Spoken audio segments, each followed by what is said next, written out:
मेरे प्यारे बच्चों, आप सभी लोगों का स्वागत है टॉपर्स फोरम परिवार में।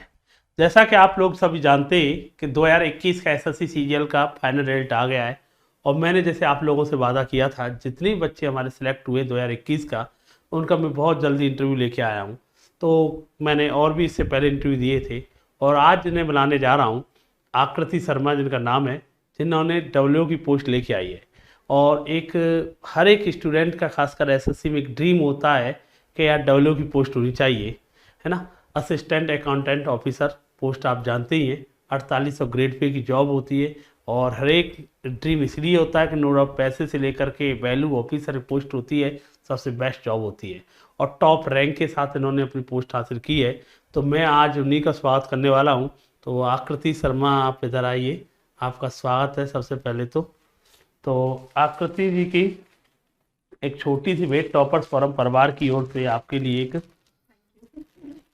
एक टॉपर्स फोरम के परिवार की ओर से आपकी मेहनत का जो सफलता लेके आई उसके लिए। और यहाँ रख दीजिएगा। और सबसे पहले कहते हैं ना, जब कुछ अच्छा होता है तो मीठा जरूर होना चाहिए। तो ये हमारी ओर से आपके लिए एक मिठाई।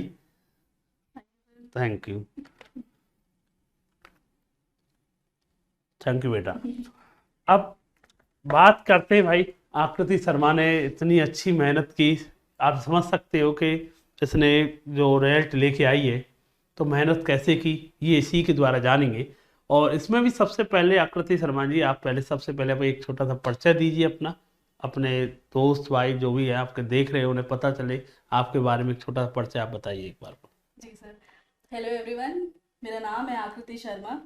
मैं लखनऊ से बिलोंग करती हूँ और मैंने अपनी ग्रेजुएशन बीटेक करी थी in computer science and engineering KNIT Sultanpur, Uttar Pradesh से। अच्छा, तो आकृति जी, जैसे 2021 में आपका फाइनली सिलेक्शन हुआ एसएससी सीजीएल 2021 में, और इससे पहले आप बता रही थी कि 2020 में अभी आपने एग्जाम दिया, तो जो भी आपका ये सफ़र रहा, थोड़ा सा एक छोटा सा परिचय दे करके इसे भी बताइए आप अपना, किस तरह से आपका सफ़र रहा इसमें बताइए आप एक बार। जी सर, मैंने प्रिपरेशन 2020 का मैंने एग्ज़ाम दिया था सीजीएल का पहली बार। तो उसमें प्री मेंस और उसमें डिस्क्रिप्टिव होता था, वो क्वालिफाई कर लिया था। पर अनफॉर्चुनेटली मुझे कोई पोस्ट नहीं मिल पाई थी उस वक्त, उतने मेरे मार्क्स नहीं बने थे। पर 2021 का मैंने फिर से अपियर हुई मैं, तो उसमें मैंने प्री एग्ज़ाम दिया। उसमें मैं डब्ल्यू की कट ऑफ के लिए क्लियर हुई। फिर मेंस हुआ सर। मेंस में पहले तो पैटर्न ये था कि मैथ्स और इंग्लिश आती थी और वो मैंने प्रिपरेशन करी। प्री की प्रिपरेशन मैंने सेल्फ करी थी। फिर सर मेंस हुआ तो मुझे एक गाइडेंस की ज़रूरत थी, तो वो सर फिर मैं आपके पास आई, आपकी शरण में आई। तो सर आपने मुझे पूरा गाइड किया। आपने बोला कि सब कुछ मेरे ऊपर छोड़ दो, और सर मैंने आपके ऊपर ब्लाइंडली ट्रस्ट करके सर अपना ड्रीम अचीव किया। मेरा ये था कि मुझे डब्ल्यू ही बनना है, तो आपने सजेस्ट करी मुझे बुक्स, अपने नोट्स। सर टॉपर्स फोरम की वजह से मैं सक्सेसफुल हूँ। देखो, मेरा मानना है नो डाउट बहुत अच्छे ये इन्होंने क्रेडिट दिया, थैंक यू, बहुत अच्छी बात है। और मेरा मानना है कि टॉपर्स फोरम बहुत टाइम से, लगभग 5 साल से मेरी कोचिंग यहाँ पे चल रही है लखनऊ में। और बहुत सारे हर साल बच्चा रिजल्ट निकल के जाते हैं। नो डाउट एसएससी में अगर सबसे ज़्यादा रिजल्ट दे रही है, हमारी कोचिंग दे रही है, इसमें कोई दिक्कत नहीं लखनऊ के अंदर। और ऐसा भी है कि जैसे कि इन्होंने सबसे बड़ी बात कही, मैं बार बार बच्चों को भी बोलता हूँ, एक ट्रस्ट वाली बात। जब मैं ये आई तो 2021 के मेंस में तैयारी करने के साथ, मेंस की तैयारी करनी है, मैंने कहा चलो अच्छी बात है। तो मैंने एक ही बात कही कि सर पढ़ाई तो नो डाउट हर बच्चा करता, हर टीचर भी अच्छा पढ़ाता, मेरा मानना कोई ऐसा नहीं है कि कोई बेकार पढ़ाता है। परंतु बात आ जाती है कि स्टूडेंट और टीचर के बीच के गैप की। और आजकल के 90% बच्चों के साथ तो एक प्रॉब्लम है, ट्रस्ट नहीं हो पाता है। इस टीचर से गाइडेंस, कभी इस टीचर से गाइडेंस, कभी इस दोस्त से गाइडेंस, उसी चक्कर में प्रॉब्लम होती रहती है। मेरा पहली लाइन मिलते ही मैंने एक बात की थी, बेटा अगर आप फॉलो करोगी, नो डाउट हमारे यहाँ पे जितनी फैकल्टी बहुत अच्छा काम कर रही है, हमारा मैनेजमेंट पे वो फोकस करोगी, आप एक बार विश्वास करिए तो नो डाउट आपका अच्छा होगा। और तुमने किया, नो डाउट उसका आपने रिजल्ट दिया, ये अच्छी बात है। अच्छा, तो एक बात बताइए आकृति जी, जैसे कि आपने 2020 का एग्ज़ाम दिया, एक स्टूडेंट के पल में हर एक के में आता है कि कहीं ना कहीं, जैसे कहते हैं असफलताओं से इंसान सीखता है। और उसमें आपने भी एक कह सकते हैं 2020 में फाइनली आपका जब फाइनल रिजल्ट नहीं आ पाया था, उस समय वैसे क्या था, आपने अपने आप को कैसे पॉजिटिव कैसे बनाया फिर आपने उसके लिए? सर सिलेक्शन ना हो तो बुरा तो लगता ही है, पर सर मेरी एक सोच है कि यदि किसी चीज़ को ठान लें कि ये करना है तो फिर कोई नहीं रोक सकता। मेरा ये था कि मैंने चूज़ किया रहा सीजीएल जॉब, मेरा ये था मुझे डबल बनना है, तो मेरा ये था मुझे, मैं बैक ऑफ नहीं करूँगी अपनी चीज़ से। इनफैक्ट सर मैंने बीटेक करी हुई थी, मेरा सर एक ऑफर, जॉब ऑफर भी मेरे पास आया था, काफ़ी ल्यूक्रेटिव अमाउंट का जॉब ऑफर आया था, और सर मैंने वो ड्रॉप कर दिया, क्योंकि सर मेरा एक एम था कि मुझे अचीव करना है, मुझे बनना है चाहे जो हो जाए। तो सर वही मुझे मोटिवेट किया, और सर बड़ों का आशीर्वाद होता है, फैमिली ने सपोर्ट किया, सर फ्रेंड्स ने सपोर्ट किया। फिर सर प्री जब हुआ, फिर सर बोला सबने कि ठीक है, तुम्हें गाइडेंस की पर्टिकुलर ज़रूरत है, क्योंकि एक एक्सट्रीम एनर्जी फ्लो करनी चाहिए। फिर सर आप मिले, और सर पूरे गाइडेंस से सर निकलती चली गई फिर सर चीज़ें। सबसे बड़ी बात है कि इस बीच में नो डाउट 2020 में जब बता रहे हैं कि नहीं हो पाया, तो आप लोगों ने जैसे देखा कि एक होता है ड्रीम बंदा सोच लेता। सबसे पहले जरूरी है, कोई भी आप जॉब करनी तैयारी चालू कर रहे हैं ना, मेरा मानना जॉब छोड़ो, कोई बिजनेस कर रहे हैं ना, उसका फाइनल सोचो कि यार ये हमें करना, मतलब करना है, इसके पीछे बैकअप कोई कहते हैं ना ऑप्शन ही नहीं है। अब जब ये बच्चे के अंदर आने लग जाए ना, उस बंदे को मेरा मानना है फिर कोई हरा नहीं सकता। मैं एक स्टोरी बताता हूँ छोटी सी इसकी। क्लास में जब मेरे पढ़ती थी, एक बार इसका दो इंसिडेंट मैंने इसके देखे। एक बार बहुत इसे फीवर आ गया, तो फीवर आया हुआ था, हल्का हल्का था। एक आजकल क्या होता है, थोड़ा भी फीवर आ जाए, कुछ भी प्रॉब्लम हो जाए, बच्चा क्लास लीव कर देता है। इसको फीवर वगैरह आया, तो मैंने देखा कि क्लास में बैठी हुई थी नॉर्मल। मैंने कि भाई क्या हुआ, क्या क्या प्रॉब्लम बेटा? हमारी आदत है हर टीचर की, जैसे बच्चा को इसी दिख जाता है चेहरे से। इसने कहा सर फीवर है। मैंने बेटा आई क्यों क्लास में? नहीं सर क्लास मिस नहीं कर सकती थी सर, एग्जाम है ये वो। मैंने चलो अंदर से बड़ा वो भी लगा ना थोड़ा सा, मैंने किया यार बच्ची की तबीयत खराब है, नहीं आना चाहिए, फिर भी बस इस तरह के कॉन्फिडेंस भी था। नहीं सर क्लास मिस हो जाती है, टॉपिक छूट जाता है, ये था। इस तरह का डेडिकेशन जब लगने लग जाता है तो उस बच्चे को रोक नहीं सकते। इस बीच एग्जाम से कुछ समय पहले इस बच्ची की एक एक्सीडेंट हो गया था, जिसमें पैर में प्रॉब्लम आ गई थी, पैर में पट्टी वगैरह बंधी हुई थी। फिर भी इस बच्ची ने कोशिश की, एक दो दिन बाद सही होने के बाद नॉर्मल फिर भी आना स्टार्ट किया। मेरा मानना था यार, ये मेरी कोचिंग भी थर्ड फ्लोर पर थी, मैं कहता था बेटा तुम रहने दिया करो, परेशान मत हुआ करे। नहीं सर एग्जाम लगा, मतलब इसका डेडिकेशन इतना अच्छा था। इस बीच इस बच्ची को ऑफर भी आया था जॉब के लिए। इसने कहा सर ऑफर आ रहा है, परंतु मेरा सर जो सोच रखा है मुझे वो फाइनली करना है।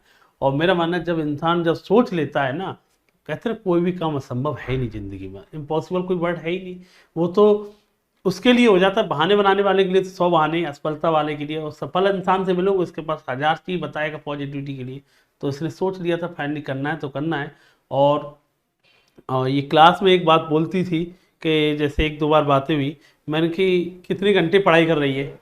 सर घंटे वगैरह का कोई टाइम नहीं होता है सर, मैं टारगेट बेस्ड पढ़ाई करती हूँ। और ये बहुत अच्छा लगा मुझे सोच करके सुन करके कि एक टारगेट बेस्ड पढ़ाई करना है। नो डाउट मैं इसे सबसे बेस्ट पढ़ाई मानता हूँ। अपने आप को तुमने दे दिया भाई, ये हमें 50 सवाल करने या रीजनिंग के ये करने या मैथ के करने, जीएस के, ये सबसे बेस्ट पढ़ाई है। और टारगेट बेस्ड पढ़ाई वो इसे करती थी। और सोचो उसने अपना टारगेट भी सीजीएल में डब्ल्यू का रखा, वो भी टारगेट अचीव हुआ इसका, समझ में आया? तो भाई ये सब सबसे बड़ी बात है। अच्छा तो आकृति अब 2023 में छोटे भाई बहन या दोस्तों के अब एग्जाम होने वाला है, तो टाइम भी बहुत कम बचा है, तो क्या उनके लिए क्या आप सलाह देना चाहती हैं? उन्हें किस तरह से आपने थोड़ी सी प्लानिंग बताइए, किस तरह से करना चाहिए, अपना अनुभव शेयर कीजिए। जी सर बिल्कुल। सर यही बोलना चाहूँगी मैं, जो भी मेरे भाई बहन लोग हैं सर 2023 वाले जो अपियर होना चाहते हैं अब, सर तो पैटर्न भी थोड़ा सा चेंज हो गया है, तो चारों सब्जेक्ट का बैलेंस बहुत इंपॉर्टेंट है अब की बार। जब तक आप चारों सब्जेक्ट को बैलेंस करके नहीं ले चलेंगे, आप कहीं ना कहीं एक जगह लैक हुए, आपका स्कोर बिगड़ा और आप अपने ड्रीम्स नहीं अचीव कर पाएंगे। और सबसे बड़ी बात मेरा ये है, ये मैं बोलूँगी कि आप अपना एक ड्रीम रखो कि आपको ये बनना है। आप जॉब प्रोफाइल सर्च करो, इतने सारे मोड हैं यूट्यूब पे, आप सर्च करो, आप अपना एक ड्रीम बनाओ। यस मुझे ये बनना है, मुझे जैसे मेरा था कि मुझे डबल बनना है, तो मेरा ड्रीम था, मैं किस लिए कर रही हूँ, आखिर मुझे क्या बनना है, तो वो बनना बहुत ज़रूरी है। और एक दूसरी चीज़ होती है, आप इतना मोटिवेशन अपने अंदर बिल्डअप करो कि ये आप जॉब के लिए नहीं बने हो, ये जॉब आपके लिए बनी है, आपको उस लेवल की मेहनत करनी है। मैं सर यही बोलना चाहूँगी। बहुत अच्छी बात है।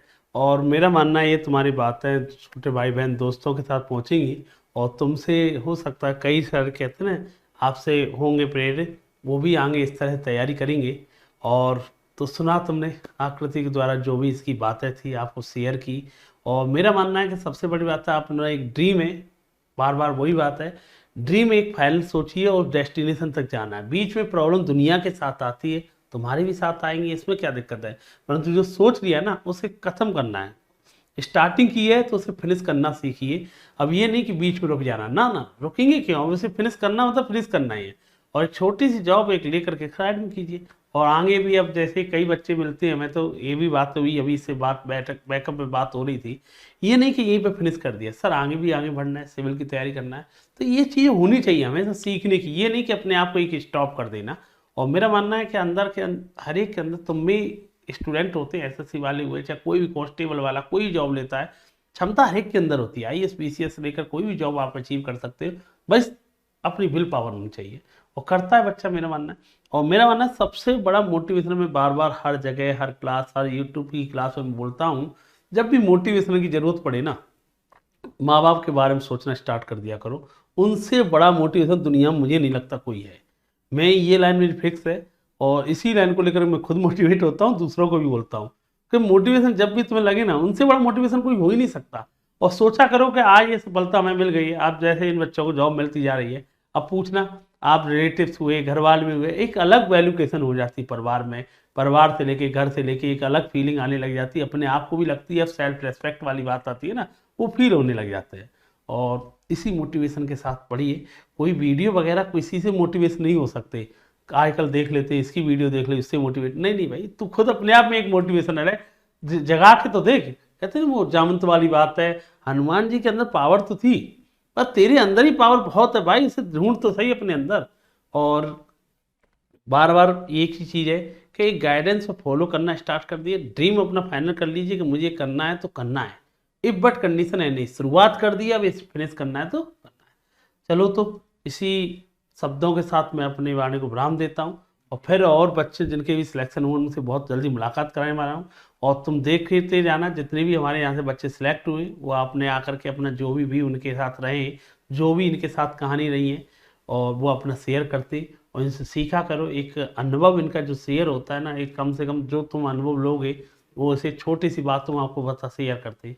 तो धन्यवाद सभी के लिए, थैंक यू बेटा, जय हिंद सभी के लिए।